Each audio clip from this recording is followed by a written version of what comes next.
Imagine this situation. You've been saving money your entire life, working, putting money aside, investing, and now you have $300 billion in your account. Yes, $300 billion. And suddenly one morning, you wake up, go to the bank, and they tell you, sorry, your money is frozen. You can't take it out. Maybe never. Sounds like some kind of absurdity, like a nightmare. But this is not a dream. This is the reality that happened in February 2022. And the consequences of this decision will shape the global economy for decades to come. Today, we will break down the story of the $300 billion in Russian assets that were frozen by the West. But this is not just another sanction. This is a financial earthquake with a magnitude of 9, which breaks the fundamental principles on which the entire global financial system has stood for the last 80 years. Welcome to the empire of money. Let's go. February 2022. Events are unfolding rapidly. And then a coalition of countries, the States, Canada, the United Kingdom, all of Europe, Japan, makes an unprecedented decision.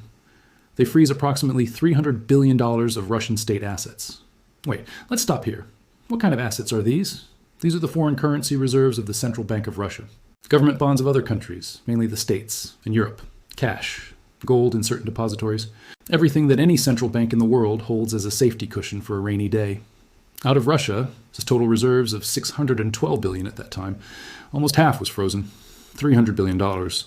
They just took it and pressed the stop button. Where is this money? About $200 billion in Belgium in a company called Euroclear. It S like the world. S.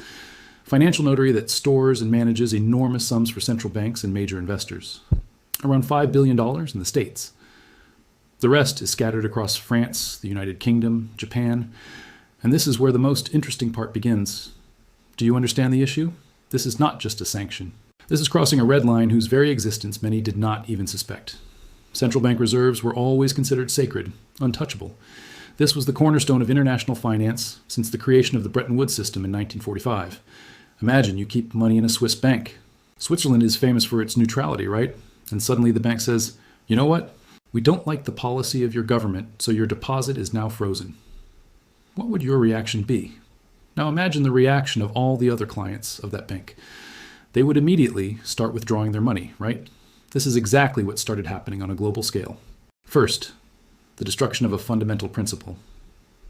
Before February 2022, there was an unwritten agreement in international finance.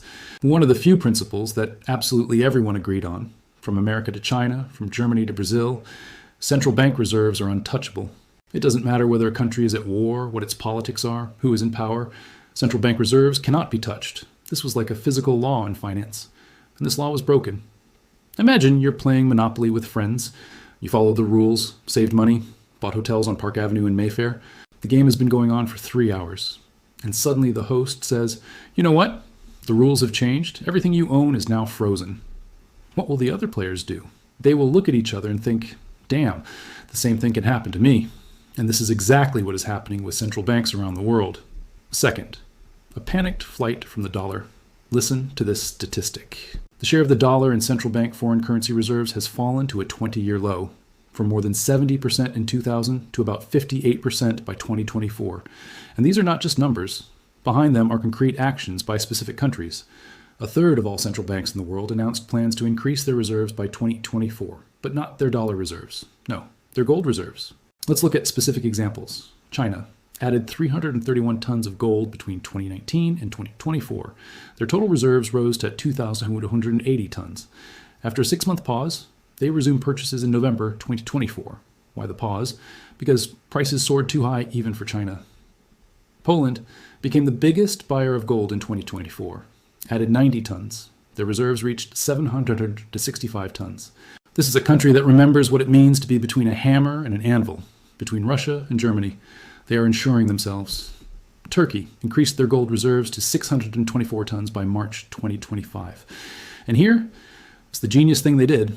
The Turkish government required commercial banks to hold 20% of their reserves in gold, not in dollars, in gold.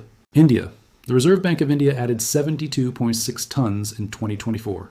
Their reserves reached 880 tons. And this is in a culture where people traditionally love gold. When the central bank buys gold, it strengthens public confidence. Saudi Arabia and Middle Eastern countries, Saudi Arabia holds 323 tons of gold. Qatar added 3 tons, Egypt 1 ton in early 2025. You know what I see in these numbers? Fear.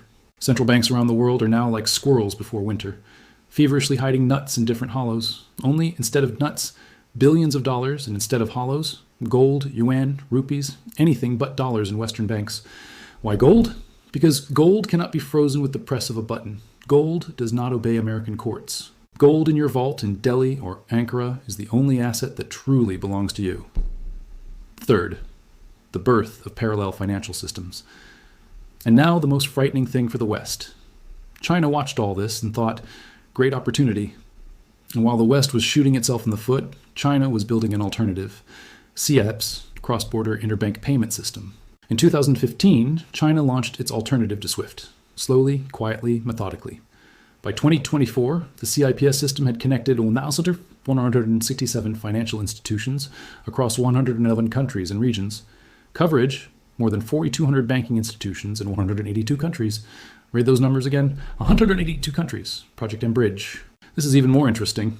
It's a project developed by Hong Kong, Thailand, China, and the UAE, together with the Bank for International Settlements, BIS. Saudi Arabia joined in 2024. What is it?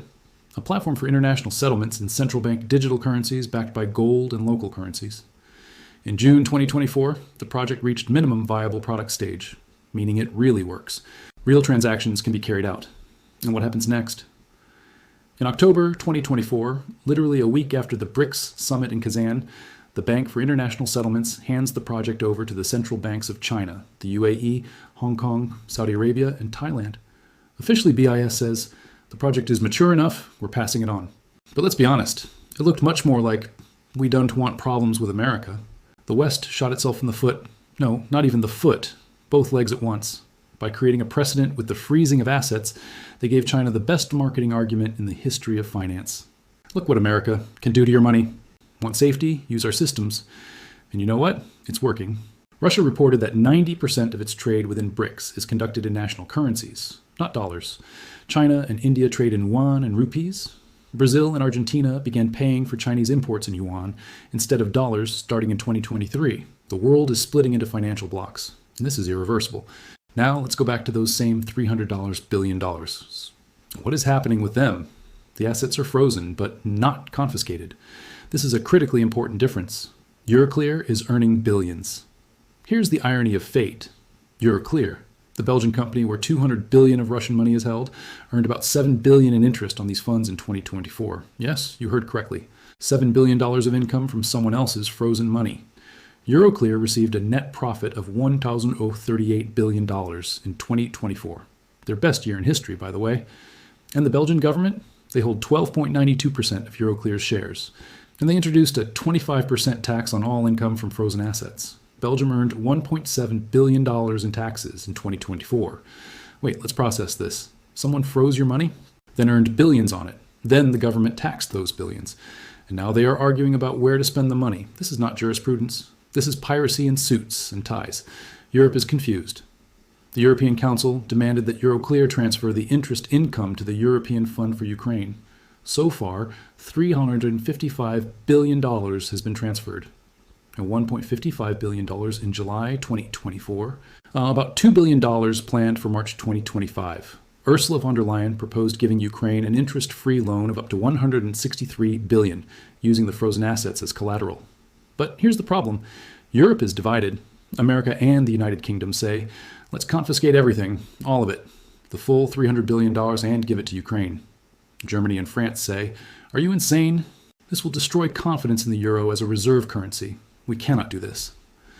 Christine Lagarde, president of the ECB, cautious about seizures because of fears of staining the euro's reputation.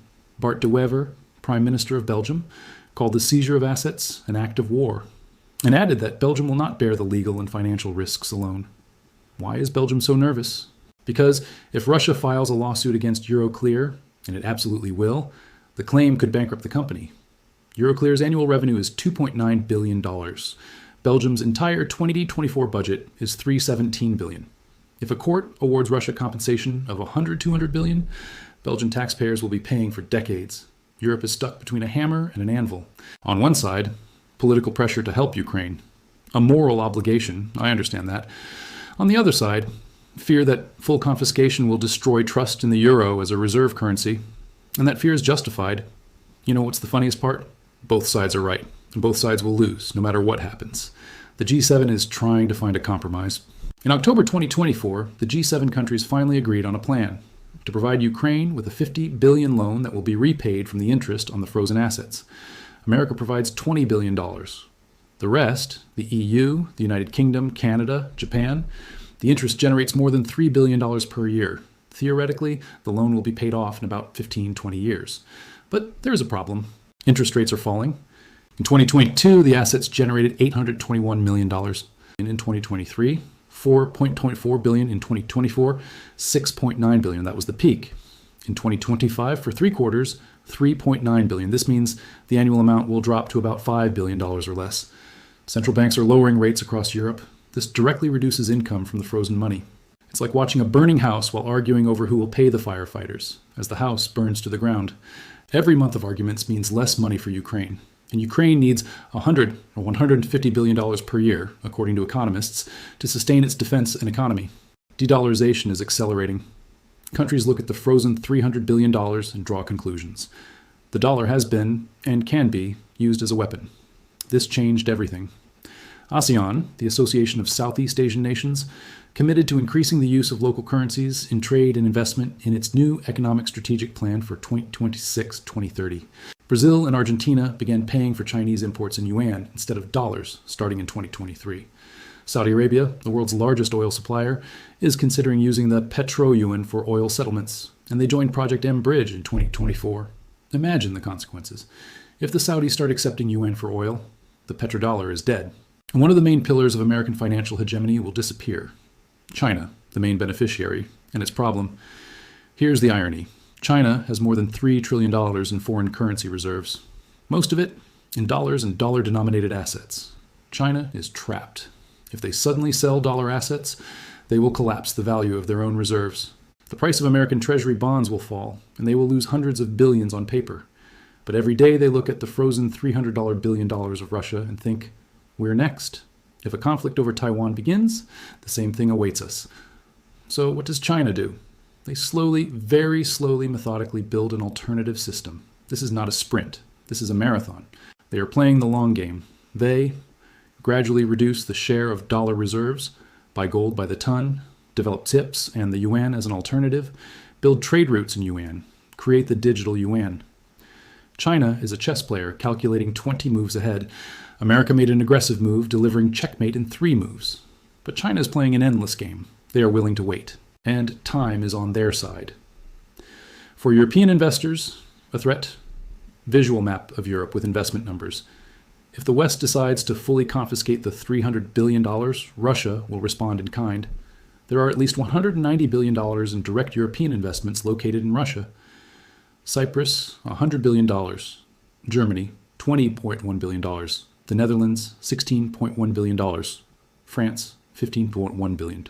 Russia has already shown it is willing to nationalize assets. Finnish Fortum and German Uniper, their assets were effectively taken. Russia restricted the rights of Western investors to manage capital. You cannot repatriate money without special government permission. Selling assets is allowed only at up to a 50% discount. A 15% tax is imposed on the proceeds. And all of this requires government approval. This is a ping-pong game with grenades. Each side is holding a grenade, and they stand facing each other, threatening to pull the pin. Nobody wants to go first, because if it starts, everyone loses for developing countries. Third world nations look at all this and think, so if Washington decides I am a bad guy, my money can disappear, this changes everything. Trust is broken, not just in the dollar, but in the very principle of keeping reserves in Western jurisdictions. And this has geopolitical consequences. Developing countries begin to lean toward alternative systems. BRICS becomes more attractive. China appears to be a more reliable partner. This is not the first time, but frozen state assets have been used before. Iraqi assets after the invasion of Kuwait in 1990. Iranian assets after the seizure of American embassy in Tehran in 1979. Those actions were legally justified because they were part of post-war peace agreements. The conflicts had ended. Treaties were signed. The critical difference now, the war in Ukraine is ongoing. There is no peace treaty. There is no international tribunal that has issued a reparations ruling. Western countries are acting in real time during an active conflict without an international legal basis. In my opinion, lawyers will argue about this precedent for the next 50 years. Dissertations will be written, books will be published, But for financial markets, legal nuances don't matter. One fact matters. If it happened once, it can happen again. The future. The world we lost. Russia demands reintegration into the global financial system, but Reuters reported that Russia is ready to concede the assets in a peace settlement, meaning they understand this money is lost. The frozen assets have been converted into cash, managed in more than a dozen countries in 8 different currencies. Only about half remains in the Eurozone. What does this mean? The assets are scattered, diversified, diluted. Returning them will be technically difficult, even if political will appears. My opinion, the main conclusion, the era when countries held reserves in dollars and euros, believing they were absolutely safe, ended on February 24th, 2022. We have entered a new era of financial fragmentation. The West created a precedent that is haunting it right now. Every country with foreign currency reserves looks at those frozen $300 billion and thinks, what if Washington or Brussels decides they don't like me? This is not paranoia. This is rational risk management. We are witnessing not just sanctions. We are witnessing the end of the unipolar financial system. In its place, a world of financial blocks is emerging. Western bloc, dollar and euro. Chinese bloc, yuan, CIPS, mBridge. Regional blocks, rupee in India, real in Brazil, ASEAN local currencies. They will compete for influence. They will offer countries a choice, and that choice will no longer be automatically in favor of the dollar. The irony is this: while trying to punish Russia, the West gave China and the rest of the world the perfect pretext to create an alternative system. In 20 years, we may look back at February 2022 as the moment when American financial hegemony began its slow but inevitable decline. Not a sudden collapse, no. A slow erosion, year after year, percentage point by percentage point of market share. Welcome to the new global disorder. If you enjoyed this video, subscribe to the Empire of Money channel, hit like, share it with those who will find it interesting, because what is happening now will determine the kind of world your children and grandchildren will live in. We are witnessing a tectonic shift, a slow but irreversible transformation of the global architecture of power and money. And the sooner we understand this, the better we can prepare. Thank you for watching. See you in the next episode.